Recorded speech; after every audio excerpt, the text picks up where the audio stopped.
Engineering, Magic, and Kitsune, Chapter 3, Cautious Steps. Thankfully, the rest of the night passed without incident. It was very easy to rig up detectors and pair them to the spare crystalline lights on his alarm tablet. Whenever he crept over to check on his guest, Yuki was either meditating or sleeping, and he refrained from disturbing her.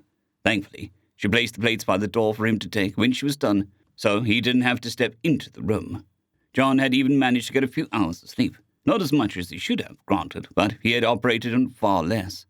Writing a quick note in advance, he took his eclectic spread of hard-boiled duck eggs, oranges, berries, and salmon, and headed to the where-turned guest house.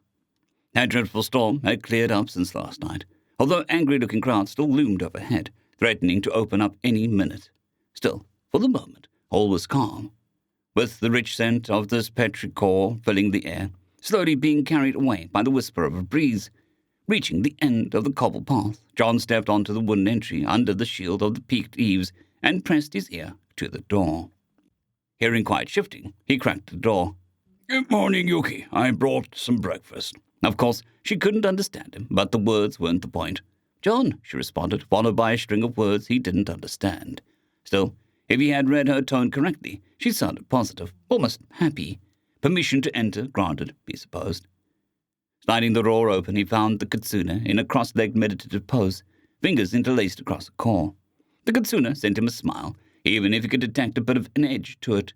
Had he angered her, somehow, when he declined her offer to eat together?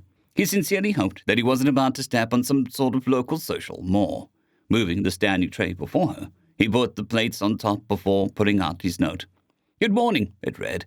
"I hope you rested well. I already ate, as I was up earlier, and did not want to disturb you.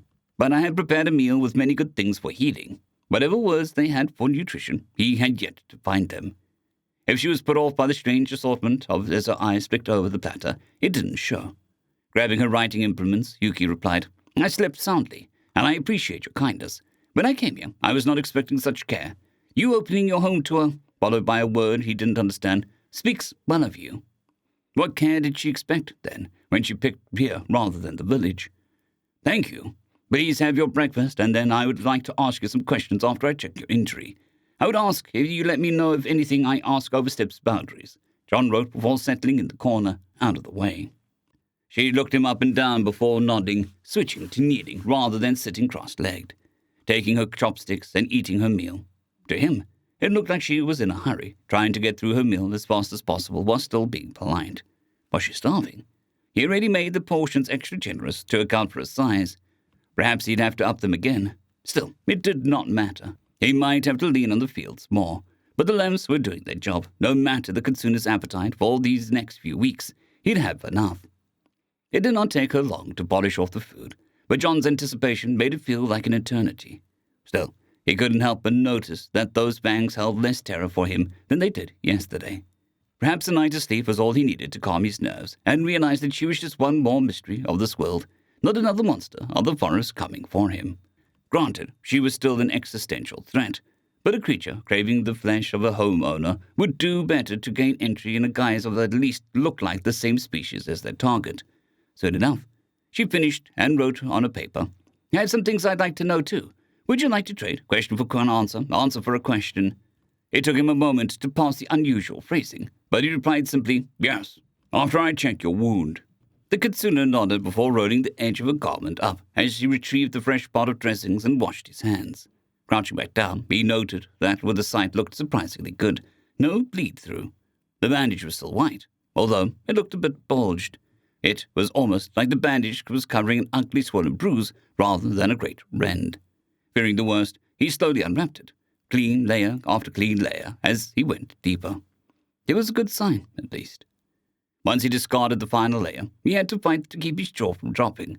What was once a traumatic injury that would have almost doubtlessly resulted in a lost leg was now merely one that would require a few months of hospital stay back home. A full inch of flesh had already regrown in the depths, and the edges had started to creep inwards. Then white fur regrowing from newly regrown deep black skin. The bulging he was so worried about was just the gel packing being displaced by the wound. That shouldn't happen. That couldn't happen. No, it would take countless calories and ages to rebuild a wound even half that size.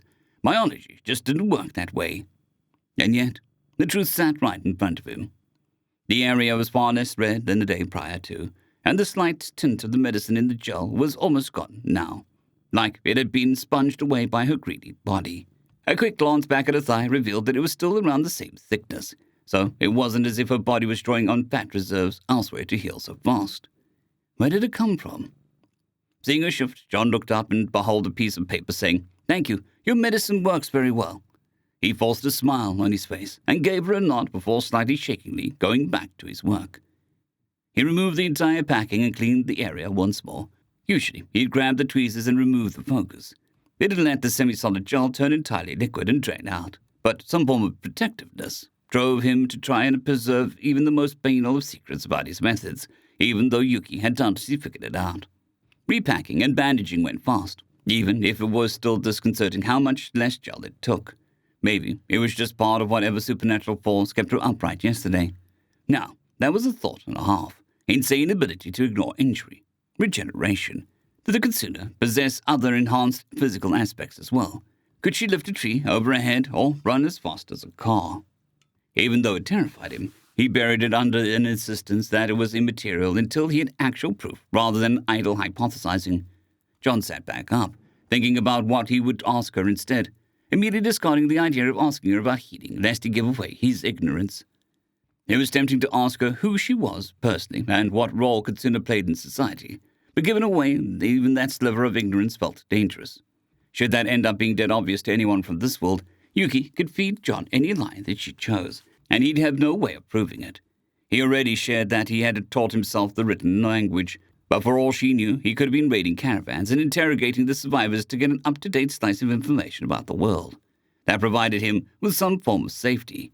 He just had to not squander it. "Why did you come to this fort?" he wrote. He pointedly avoided mentioning the nearby village as an alternative, lest it be evident to anyone why the Kitsune didn't. She didn't have to think long, writing, "I thought this place would still be in service. Military outposts always keep a stock of medical supplies for grievous injuries, even when they aren't in danger." He could only hope that she was truthful, and that his expression, stance, hell, or even maybe his scent wasn't giving away anything. Interestingly, she wrote "when they aren't in danger," rather than "when they are at peace." It felt like she was implying that war was ongoing, and they were far away from the hot spots, or that war was expected to break out at any time. Moreover, it implied that she could somehow compel a military outpost to give up supplies. Unless they accidentally had an excess, he doubted they'd part with likely very expensive medicine just because some random civilian nobody had seen before showed up on the doorstep, if there was even a slight chance of imminent conflict. Besides, if she was trying to prey on their sympathies, she would have limped up rather than the confident strut that she had displayed yesterday. That was another point towards her being important then. He let that rest for now, as she wrote, "Where did you come from?" and it showed it to him. "Canada," he wrote in English, speaking it aloud for her benefit, before swapping back to the local language. "It's a cold land, and I don't have a map showing both it and here on me, sadly. It was lost. Do you have any special needs I should know about while you stay here?" She muttered a word Canada to herself, with surprisingly good pronunciation, before huffing and writing. "I only require food, water, and some time outside under the day and night skies. I'd like you to ask me something else, as I'd tell you that for free." He blinked, noting that she didn't mention the medicine. Was it an assumption that such was obvious, or that she considered it nice to have rather than a must-have? On top of that, the whole day and night skies phrase bugged him. That's not how people said time outside in the language, as far as he was aware, unless it was some bizarre regional phrasing. No. Was it linked to some form of magic she possessed? Perhaps her regeneration. Still, that felt like a bait to him. The obvious question would be to delve further into that, since he wasn't asking about Yuki's past. But why? "Why are you so surprised at the running water? It's a simple invention." John shifted topics, as it had, admittedly, bugged him since he'd left last night. Granted, it wasn't the biggest of his worries, but one that he feared that he could broach. The Kitsune laughed, surprisingly light and airily, before replying, "It does not seem simple. Only the wealthiest places have such a thing because they are hard to maintain. Even then, they are more common in cities, where entire guilds can dedicate themselves to flowing water." John frowned, and even though she had yet to ask a question, he felt compelled to answer. They had all the ingredients here, and while his magically driven water pump with barely any moving parts might be a bit out of the norm, they could easily accomplish the same with an impeller powered by a water wheel or the like.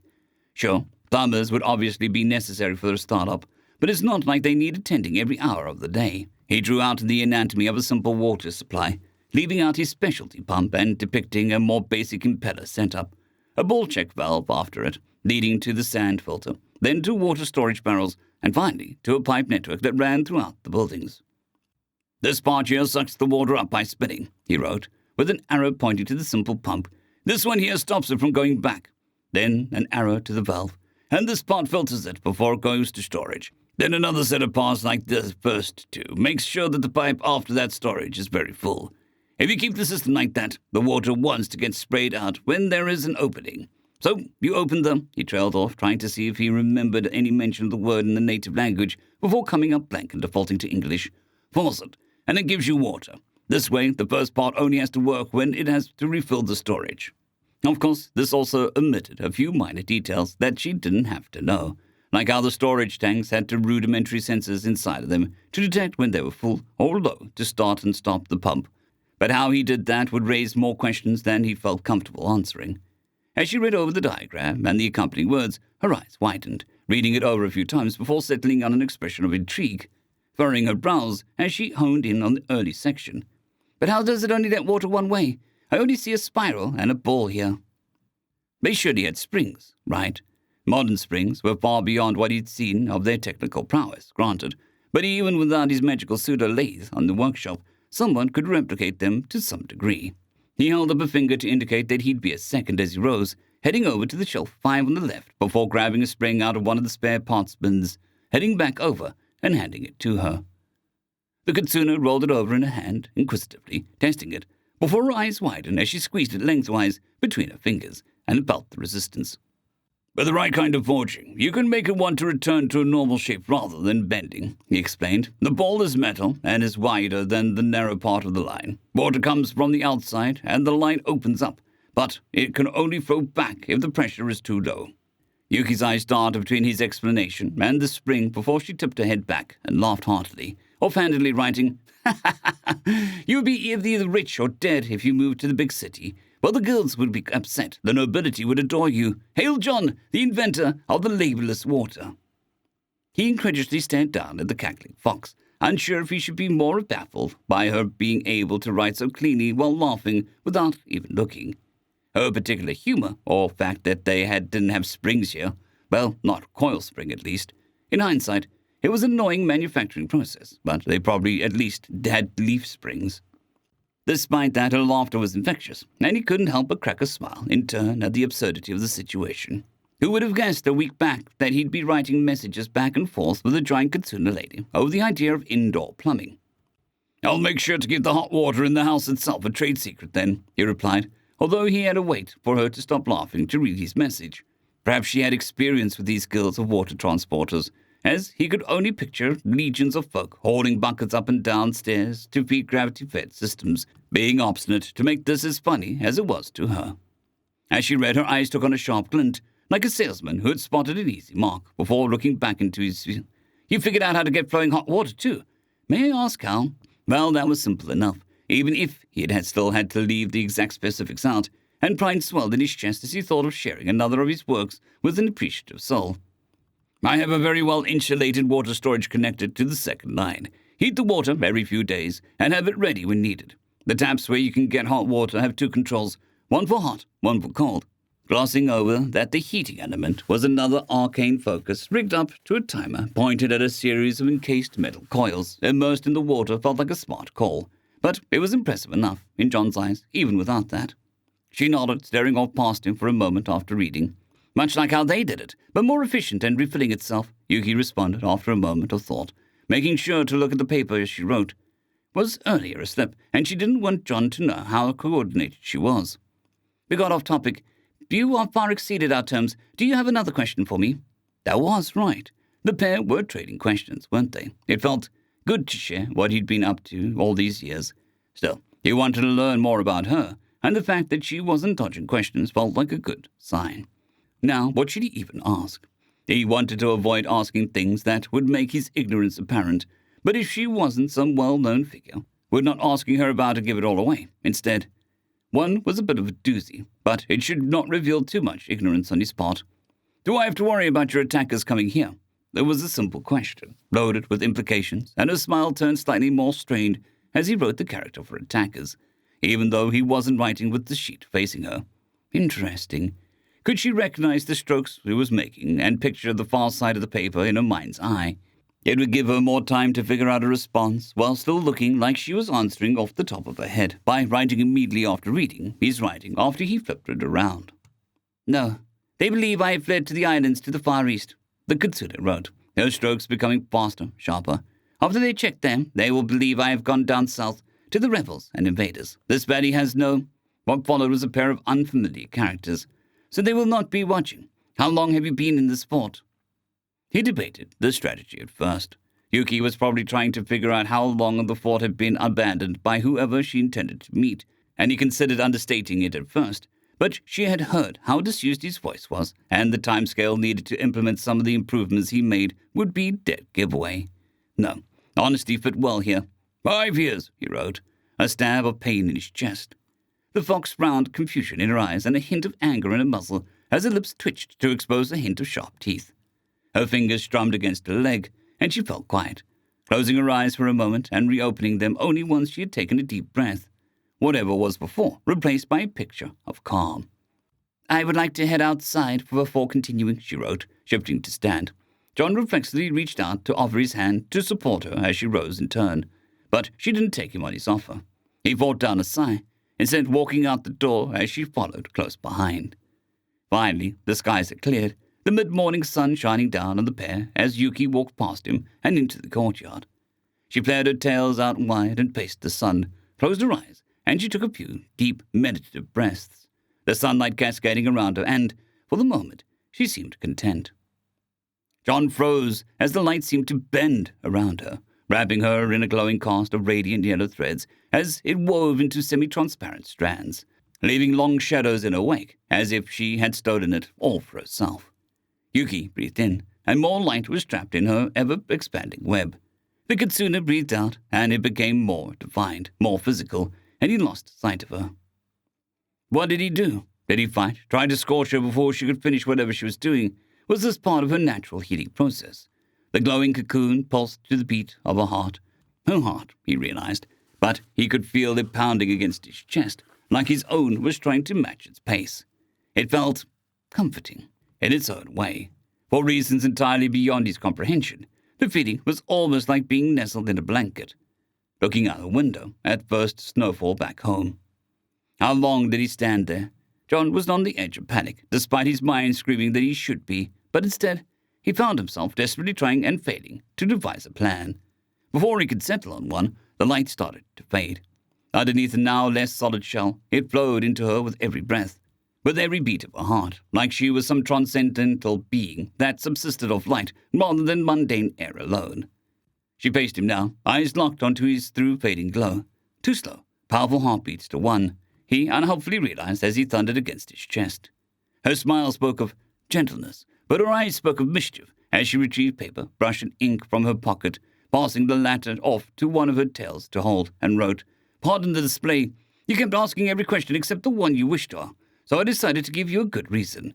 Being a stranger in this land must be terribly hard, tossed here against your will as you were. She knew. End of chapter. I'd greatly like to thank our Tier 5 channel members, Casper Arnholtz, John Creighton, Manatharia, 050, Dragzoon WRE, and Elijah Silvercross. Thank you very much.